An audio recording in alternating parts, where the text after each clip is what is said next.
Cheers, guys. Epix 911 with a little bit of Dutch red. Welcome to the Elitist Geek.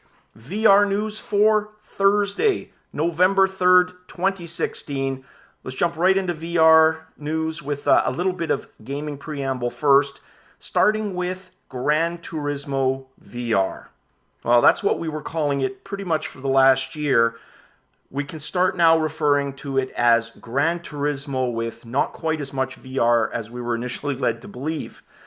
Yamauchi, the designer of this and others in the series, has basically come out to say today that, in fact, we will not get a full VR version, that part of the game, its exact quote, is going to be VR. He went on sort of to say why, and this is his quote on that: "To do the whole game playable in VR is going to be a strain on the players." And I'm sorry, but that is an absolute load of crap. Yes, there are going to be some people that succumb to motion sickness, or whatever you want to call it, whatever variant of that it is, and there's different degrees of it, right? But to say that it's going to be a strain on players, as if somehow the majority are going to be inconvenienced by the fact that it's in VR, I don't think so. And this could have been accommodated. It's not like they, didn't announce this a year ago. I understand game development, it chews up a lot of time, but they were obviously on track with that a year ago. Something happened to derail it, and I'm not buying the strain on players was the reason. Next up, Call of Duty PlayStation VR mission. So that's one I denounced a few times. I know there's a few of you looking forward to it.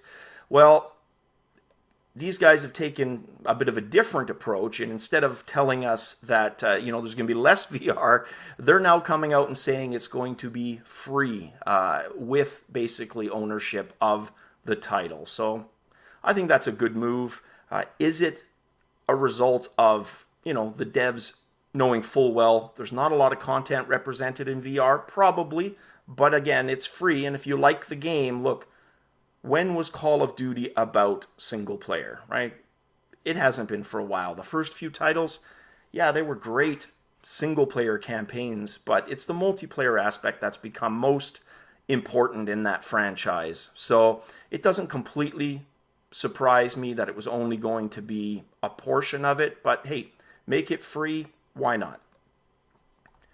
All right, news-wise, Futuremark has released their VRMark benchmarking utility. This will allow you to check, even with the free version, if your PC is VR ready, and it measures it against both the Vive and Rift's suggested minimum specs.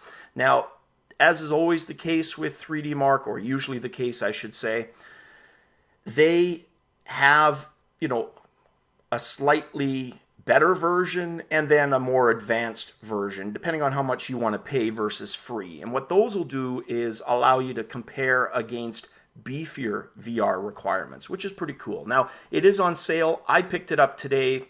I think I got it for $10, which isn't bad. Do I do benchmarks? Absolutely, on occasion, but it's never been a need to satisfy any kind of e-peen for me.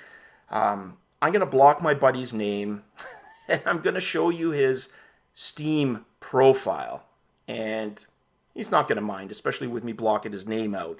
But for those of you who don't think that there are people who take 3DMark very seriously, just have a look at his profile. Look at the hours he put into this, okay? So, little backstory on that. I purchased the 1080 Founders Edition back at the beginning of the summer, as did he. Only he bought 2 of them. Do you think he played any games at all for the first 4 weeks of owning it? Nope. All he did was hour after hour after day after week of 3DMark benchmarking. That was it. That was the sole purpose for him of purchasing 2 1080 Founders Editions. And hey, that's his right. He put the money down, right? It's not that I disagree with it. I personally, that's, like I said, I could care less. I know it's a good card. Do I need to constantly benchmark it, overclock it for 3 seconds? That's not really going to benefit you in an actual game. No. But I get why he does it. And yeah, that is what 3DMark caters to. There is definitely an enthusiast following for the program. So power to them. There you go. Knock yourselves out and benchmark away. All right. Next news piece, SolisVR. I really liked this story. It's another Upload VR article, and they've just been on point with a lot of stuff. Some of you guys said there were some website issues yesterday. Must have been after I logged out. By the time I got back in this morning, they seem to be fine. But what I like about this story is the company that it centers around. So the initiative, the program is SolisVR, SOLIS-VR. It was started by a guy by the name of Mark Pascal, and there's an application called Build VR.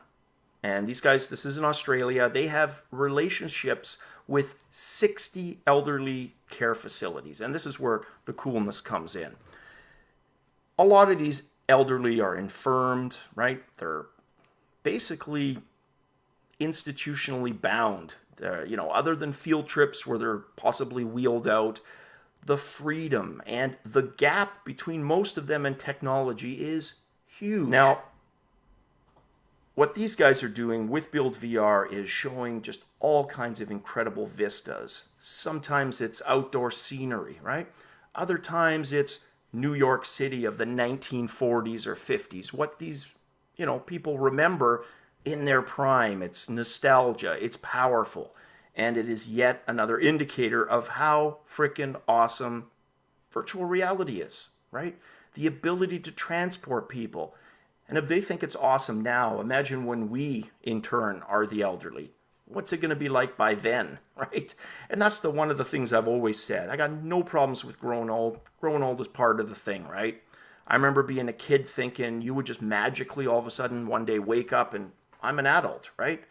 And it always bothered me because the adults of my generation were the ones that still hid hobbies, right? My generation's parents, the baby boomers, for the most part, obviously there were exceptions, Gary Gygax and, guys like that. But for the most part, it was put your conductor hat on at night, wait till the family's in bed, go to your basement and play with your toy train set. That was the reality. Now we pretty much wear our geek on our sleeve. That's the reality, right? So I love the time that we live in.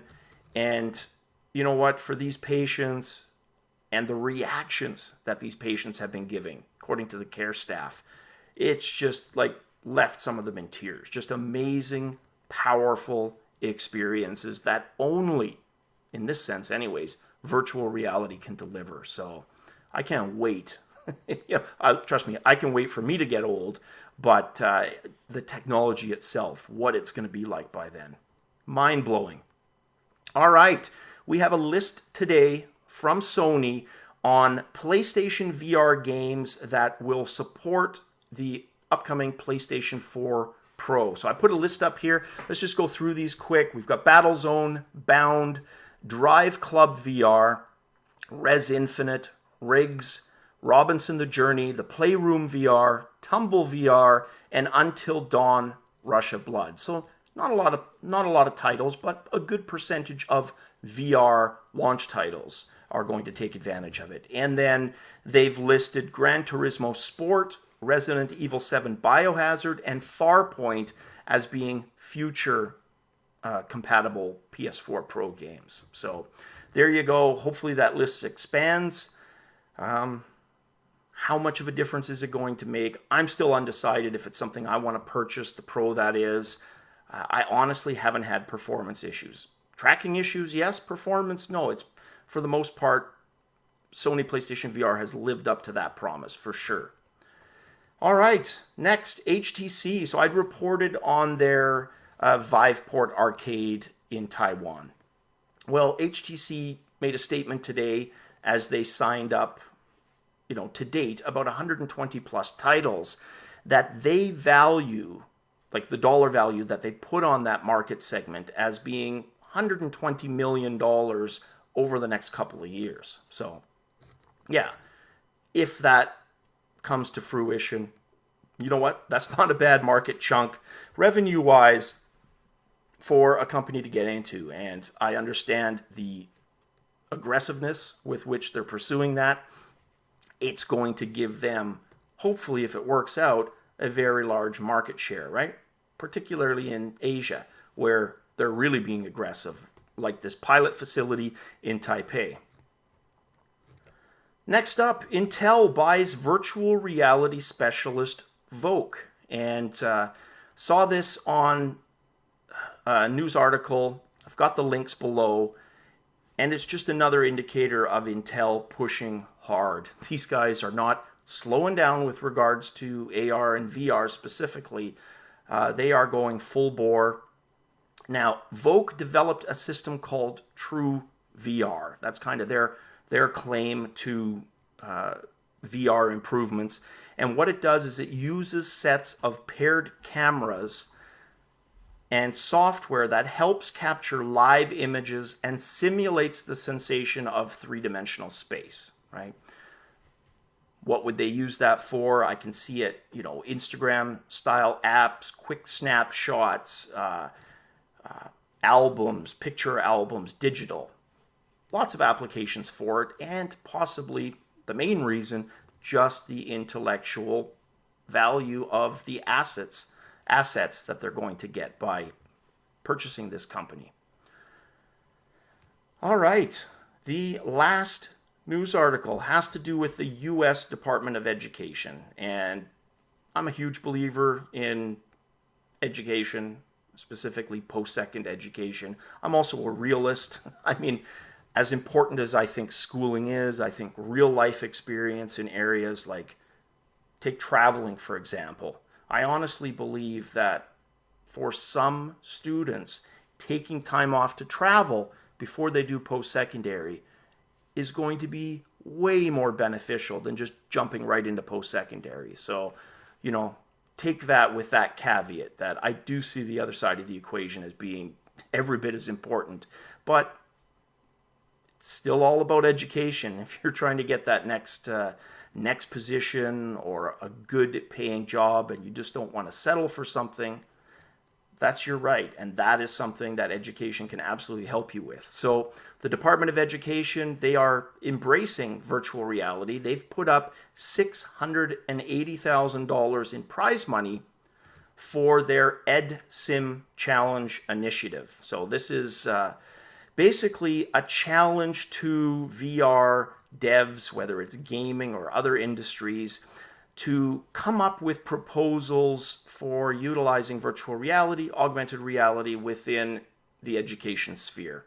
And they are going to be scored on outcomes, engagement, commitment, implementation strategy, scalability, and expansion. There's going to be 5 finalists, $50,000 each. And then of those 5 finalists, a grand finalist that's going to get an additional $430,000. So the sole winner can expect to get close to $500,000. So not bad at all. I warn you though, there's a very, very cheesy video as part of this. Yeah, you're just going to sit there. But hey, it gets the message across. And at the end of the day, that's all it needs to do, cheesy as it may be. All right, guys, that's it for me. That's it for the news. As always, cheers, and definitely catch you on the VR flip side.